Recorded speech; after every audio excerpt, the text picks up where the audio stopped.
Hi, this is Matt with AppliancePartsPros.com. Today we'll be showing you how to repair your appliance. Remember, anytime you work on an appliance, make sure it's unplugged or the circuit breakers are off so there's no chance of electrocution. In this video we're going to show you how to change out the Kenmore refrigerator evaporator fan blade. It's going to be a very easy repair and should only take a few minutes to show you how to do it. If you already have one of these, great. If not, you can click on the link below or get it at AppliancePartsPros.com. When you open up the package, you're going to get the new evaporator fan blade. The evaporator fan blade is located in the freezer, and it's what circulates the air from the freezer to the refrigerator. The main reason to be changing it out is if it's cracked or damaged and the air isn't being circulated and the fresh food section is getting warm. In order to change the part, we have to open up the freezer door. Once you have the door open, you can take out all the shelves. All they do is slide out of the rails. On this shelf, you want to pull it all the way out till it stops, and then lift it out and pull it out the rest of the way and set it aside. The next shelf down is a little different. It snaps into the rail on this side, so we just have to lift this side up to release it, and then we can pull it out. The last three baskets are all taken out the same way as the top shelf. Just pull them out till they stop, and then lift them up and pull them out the rest of the way. Now that we have all the baskets and shelves out, we have to take the rear panel off, but first we have to remove the rails to make it easier to pull it out. So we're going to remove the lower three rails. We're going to start at the bottom and work our way up. We're going to use a 1/4-inch nut driver to take out the screws.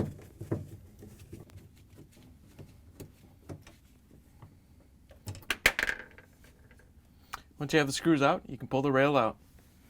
All the other tracks are taken out the same way. With the rails out of the way, we can use the 1/4-inch nut driver again to take out all the screws on the back panel.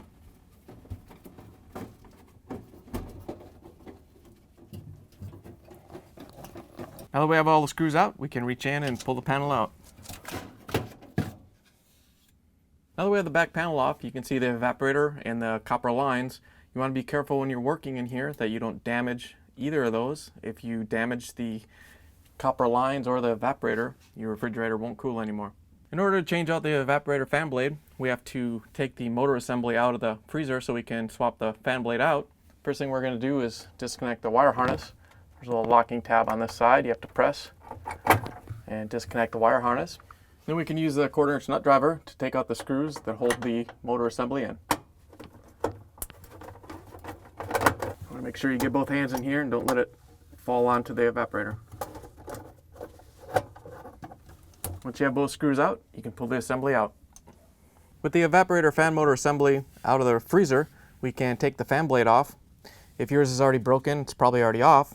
But if it's not, you just have to reach behind it and pull it off the motor shaft. Here's the old evaporator fan blade next to the new one. If you already have one of these, great. If not, you can get it at AppliancePartsPros.com. To put the new evaporator fan blade on the motor, all you have to do is line it up with the opening on this end towards the motor and push it down until it bottoms out. Might be a little tight, so make sure you get it all the way down. Once you have it installed on the motor shaft, we can put the assembly back in the freezer. Put the assembly back in. We're going to do it the same way we took it out.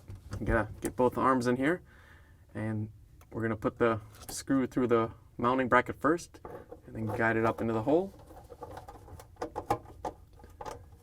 Once you have that one in, you can leave it a little loose in case you have to adjust the other side. We're going to line that up and get that one started.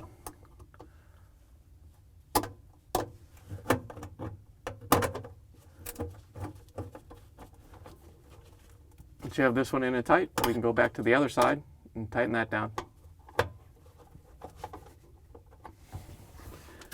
Once you have both screws tightened down and the fan blade assembly is in there and mounted good, we can reconnect the wiring harness. All you have to do is plug it back in, make sure that locking tab locks in so you get a good connection. Once you have the wire harness connected, make sure it has a good connection, and then we can put the back panel back in the freezer.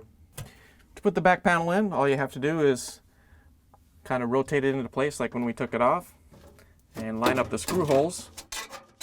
Once you have all the screw holes lined up, you can start at the bottom and put that screw in. Now that we have the back wall in, we can put all the rails back in. To put the rails in, we're going to drop the rear screw in place and then just kind of guide it in with the nut driver so we can line it up right into the hole, and then we can put the front screw in.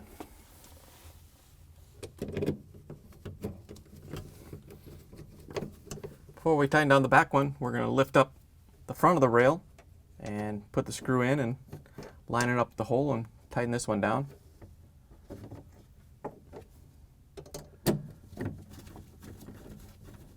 Once you have the front screw tight, you can reach back and tighten down the back one.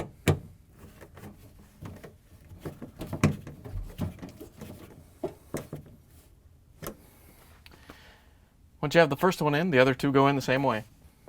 We can put all the baskets and shelves back in. Remember, all 3 baskets go in the same way. All you have to do is push them back into place.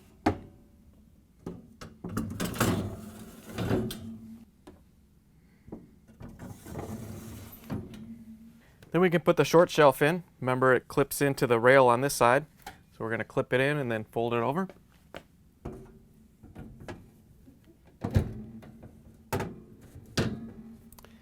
And the very top shelf goes back in the same as the baskets. Just push it back into place.